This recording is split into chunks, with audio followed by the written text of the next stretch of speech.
নমস্কার বন্ধুরা, অভিনব চৈতিস ব্লগে তোমাদের সবাইকে আবার একবার স্বাগত জানিয়ে আজকে নতুন আর একটা ব্লগ শুরু করছি। আজকে শুক্রবার, ঘড়িতে এখন 11:15 মতো বাজতে যায়। রিক বেরিয়ে গেছে স্কুলে খাবার খেয়ে টিফিন নিয়ে। আজকে যেহেতু শুক্রবার, ওর স্কুলের পরে একটা কোচিং করে তারপর ফিরবে। যদিও তার ইচ্ছা ছিল টিফিনে আজকে চিলা বানিয়ে দেব, ও নিয়ে যাবে। গতকালকেই সেটা বলে রেখেছিল, কিন্তু তাড়াহুড়ো করে হয়ে ওঠেনি। সেই সঙ্গে আজকে শুক্রবার, তোমাদের দাদাও আবার বড্ড তাড়াতাড়ি বেরোয়, আর সব একসঙ্গে এমন একটা হুটোপাটি লেগে যায়, কতক্ষণে যে কি কাজ সেরে উঠবো বুঝতে পারি না। গতকালকেই মাছ এনেছিল, তার থেকে 4 পিস মাছ বেশি হয়েছিল, ওটা ফ্রিজে তুলে রেখেছিলাম। ওটা লবণ হলুদ মাখিয়ে ওটাকে বার করে ভেজে নিয়েছি। আর একটাই মাত্র আলু দিচ্ছি তরকারিতে, দেখতেই পাচ্ছ। একটা আলুকে লম্বা লম্বা 4টে পিস করে নিয়েছি, 3 জনের 3টে পিস, আর একটা এক্সট্রা থাকবে, যার ইচ্ছা হবে খাবে। কারণ তরকারিতে আলু বেশি দিলে কেউ খায় না, ফেলা যায়, আর নালে আমাকে চেপে চেপে খেতে হয়। তো রোজ পেঁয়াজ রসুনের রান্না এক নাগারে একঘেয়ে ভালোও লাগে না। তাই আজকে করেছি একটু গোটা জিরে, গোটা গরম মশলা ফোড়ন দিয়ে, 2টো টমেটোকে একটুখানি পেস্ট করে নিয়েছিলাম, তার মধ্যে একটু আদা বাটা, জিরে গুঁড়ো, ধনে, লবণ, মিষ্টি, হলুদ, লঙ্কা সব মিলিয়ে একটা কারি মতো করে নিয়েছি। সেটার সঙ্গেই মাছ দিয়ে আলু দিয়ে মাখা মাখা করে নিচ্ছি। এবার এটাকে একটু জল ঢেলে পাতলা একটু ঝোল করে নেব। আর তাতে নামাবার সময় একটুখানি গরম মশলা, একটু ধনেপাতা কুচি দিয়ে নামিয়ে নেব। মানে দেখতে লাল লাল হবে, কারণ রিক তো হচ্ছে কোনো রকম সর্ষের রান্না খেতে পছন্দ করে না, আর মাছের ঝাল সর্ষে দিয়ে রান্না করলে একেবারে খেতেও চায় না। তো মনে করলাম এটা দেখলে অন্তত বুঝতে পারবে না যে এটা শুধুমাত্র পেঁয়াজ রসুন ছাড়া রান্না হয়েছে, খেয়ে নেবে। কারণ রংটা যে লাল তাতেই সে খুশি। যাই হোক, এখানে গতকালকে একটুখানি পুঁই শাক দিয়ে আলু পোস্ত করে, কচি কচি ডাটা দেখে তোমাদের দাদা কালকে পুঁই শাক এনেছিল, আর পাতাগুলো ভারী সুন্দর, একদম কচি। তো দেখে একদম ভীষণ লোভ হচ্ছিল। মনে করলাম চচ্চড়ি তো প্রায়শই খাওয়া হয়, তো তার থেকে বরং এরকম একটুখানি পালং পুঁই শাক দিয়ে আর আলু, একটু বড় বড় আলু কেটেছিলাম, দিয়ে আলু পোস্ত করেছি। এখানে মাছের তরকারি রেডি হয়ে গেছে, কিন্তু ধনে পাতাটা এখনো দেয়া হয়নি, দেব। আর একটু গরম করে নেবো, তাহলেই হয়ে যাবে। আর ভাতটা বসিয়ে দিয়েছি, ওটা নাবিয়ে নিয়েই দাদাকে খেতে দেবো। দাদা এই 11টা 10-15 করে খেতে বসেছিল, খাওয়া দাওয়া হয়ে গেছে। এইবার সে বেরোচ্ছে অফিস। এই পর এখন আমার ঘর দোয়ার পরিষ্কার হয়নি, তারপর ঘর দোয়ার পরিষ্কার করে জামা কাপড় বদলে আমিও খাওয়া দাওয়া সেরে নেবো। সন্ধে এখন প্রায় 6:30 মতো বাজতে যায়। যেহেতু শীতের বিকেল, একটু তাড়াতাড়ি সন্ধে নামছে, তো আমি ওই 5:45 করেই সন্ধেটা 5:30 5:45 করে দিয়ে নিই। সন্ধে দিয়ে কয়েকটা জলের বোতল ছিল, বিছানাগুলো একটু ঠিকঠাক করে নিয়ে চলে এসেছি রান্নাঘরে। দাদা সকালবেলাই এই চিকেনটা এনে দিয়ে গেছিল রাত্রে হবে বলে। কারণ ছেলে কদিন ধরেই বলছে যে মা একটুখানি চিকেন কষা রাত্রিবেলা বানাবো, অনেকদিন রাত্রিবেলা চিকেন কষা রুটির সঙ্গে খাওয়া হয়নি। তো সেই ভেবেই দাদাকে বলে রেখেছিলাম যে শুক্রবার রাত্রিবেলার জন্য চিকেন নিয়ে আসবে, ওটা একটু কষা করব। কিন্তু সকালবেলা যেহেতু রিকবাবুকে টিফিনের চিলাটা বানিয়ে দেওয়া হয়নি, তাই তার আবদার যে রাত্রিবেলা তাহলে তুমি চিলাই বানিও, ওই চিকেন কষা দিয়ে চিলা খাবে। যদিও তোমাদের দাদা তাতে একেবারেই খুশি নয়, কারণ সে রাত্রিবেলা মানে একদম গোনাগুনতি 2টো রুটি, পাতলা পাতলা ছোট ছোট হবে। রুটির সঙ্গে যা হোক একটু সবজি, চিকেন হোক ডিম হোক যাই হোক, সেটুকু খেতেই পছন্দ করে। রাত্রিবেলা বা শনিবার হলে লুচি পরোটা হলো, সেটাও ঠিক আছে, কিন্তু এই সমস্ত চিলা হোক বা হচ্ছে চাউমিন বা পাস্তা, মাঝে মধ্যে রিক বায়না করে যে ডিনারে এটাই বানিয়ে নাও, খেয়ে নেবো। কিন্তু তোমাদের দাদা একেবারেই পছন্দ করে না। সবচেয়ে বড় কথা, তার খেয়ে মনও ভরে না, পেটও ভরে না, তাই জন্য সে খেতে চায় না। তো আজকে ছেলের আবদারের চোটে সে অনেক কষ্টে রাজি হয়েছে। মানে রাজি হয়েছে বলতে খানিকটা আমাদের জন্যই, যে আবার আমাকে আলাদা করে রুটি বানাতে হবে, চিলাটাও করতে হবে। বলল ঠিক আছে, একটা দিন নয় খেয়ে নেব। তো যাকগে আমার একদিকে ভালোই হয়েছে। এখানে মাংসটা মনে করেছি আগে ধোয়া পরিষ্কার করেই রেখেছিলাম, বসিয়ে দিয়ে তারপর চিলার জন্য ব্যাটারটা রেডি করব।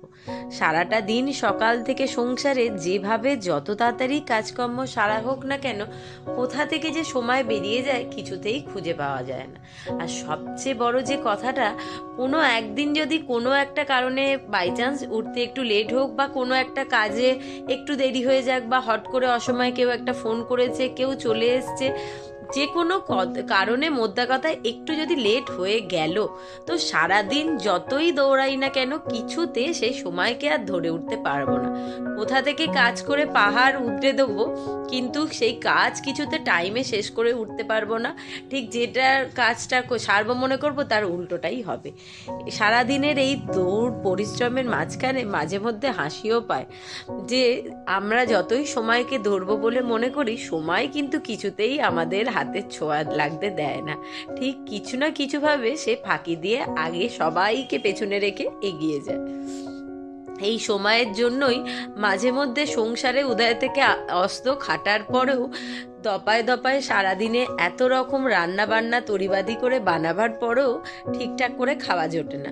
কারণ হয় কি, মাঝে মাঝেই হয়, যদিও সেটা লুকিয়ে রাখতে হয়, কারণ সেটা লুকিয়ে না রাখলে আবার তার বিনিময়ে জুটে কপালে এক গাদা মুখ বকা, কথা শোনানো, সে সমস্ত তো আছেই।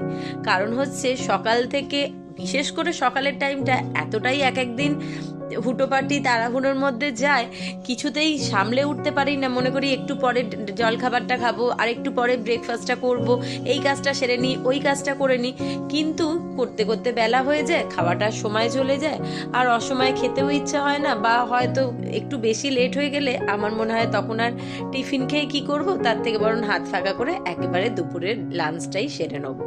তো সেই সমস্ত কারণে এই জন্যেই বললাম, সকাল থেকে রাত্রি উদয় অস্ত এত খাটবার পর, তরিবাদি করে এত রান্না করবার পরও মাঝে মধ্যেই খাবার জোটে না। আর এই কথাটা যদি আবার কখনো সখনো বিশেষ করে রিক বাড়িতে থাকে, তার চোখ পড়ে, সে তো তার বাবার কাছে লাগাবে। আর তোমাদের দাদা এটা শুনলে ভয়ঙ্কর রকম বকাবকি করে, যে সকাল থেকে হাজার কাজ করে তুমি এত ব্যস্ত যে তুমি একটা টাইম 10টা মিনিট সময় হাত বার করে একটু টিফিনটা খেয়ে নিতে পারো না। এই যে ব্রেকফাস্টটা স্কিপ করে যাওয়া, এটা শরীরের জন্যও খুব খারাপ, আর এতক্ষণ না খেয়ে থাকলে তো পিত্তি পড়ে যাবে।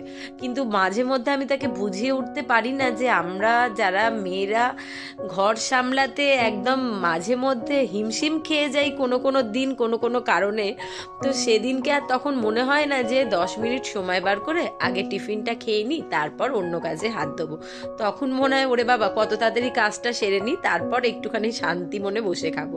কিন্তু এই শান্তি মনে বসে খেতে গিয়েই সমস্ত কাজ হয়ে যায় পণ্ড। আর এইদিকে দেখো, গল্প করতে করতে আমার চিকেন কষাটাও রেডি হয়ে গেছে।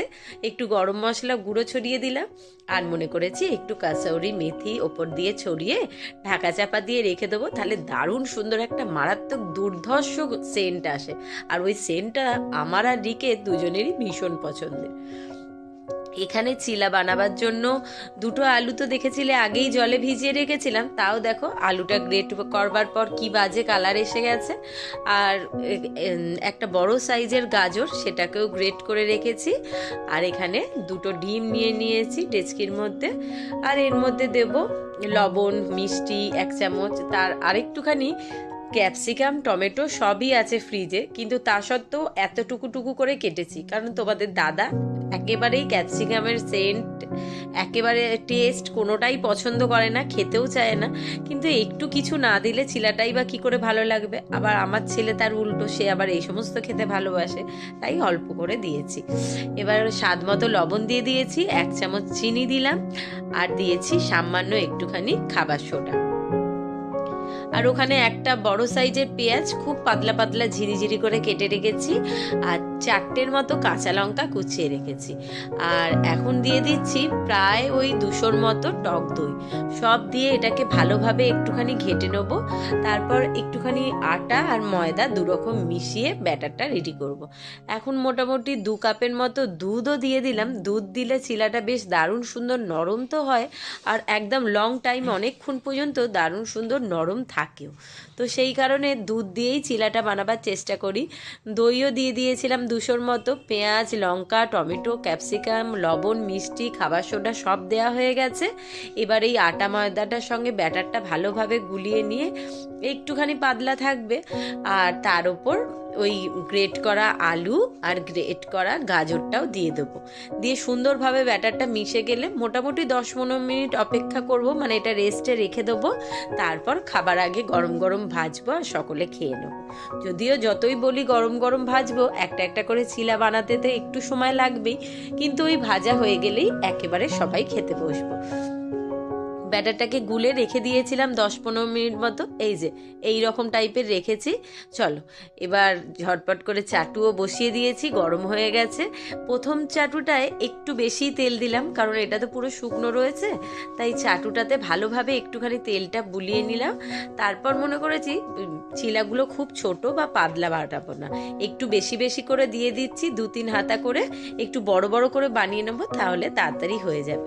এক পিঠটা হয়ে গেলে অন্য পিঠটা উল্টে দেবো।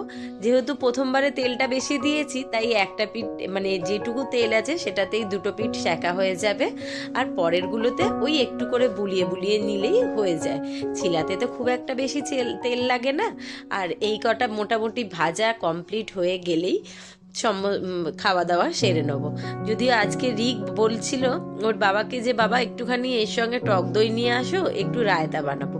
আমি বারণ করলাম যে আর ভালো লাগছে না পেঁয়াজ কোচাতে বসতে, ছেড়ে দে, আজকে শুধু চিলা, চিকেন কষা আর মিষ্টি আছে, সেই দিয়ে খাওয়া হয়ে যাবে। তো যাই হোক, তো তোমাদের ভিডিওগুলো দেখে কেমন লাগছে সেটা কিন্তু অবশ্যই কমেন্ট বক্সে জানিও। আর সেই সঙ্গে এটাও জানাতে ভুলো না তোমরা কে কোথা থেকে আমার ব্লগগুলো দেখছো। ভিডিওটা ভালো লাগলে অবশ্যই একটা লাইক করো, বন্ধু বান্ধবের সঙ্গে শেয়ার করো। যারা ইউটিউব থেকে দেখছো তারা চ্যানেলটাকে সাবস্ক্রাইব করে দিও, পাশে থাকা বেল বাটনটাকে অল করে দিও। আর যারা ফেসবুক থেকে দেখছো তারা পেজটা ফলো করো।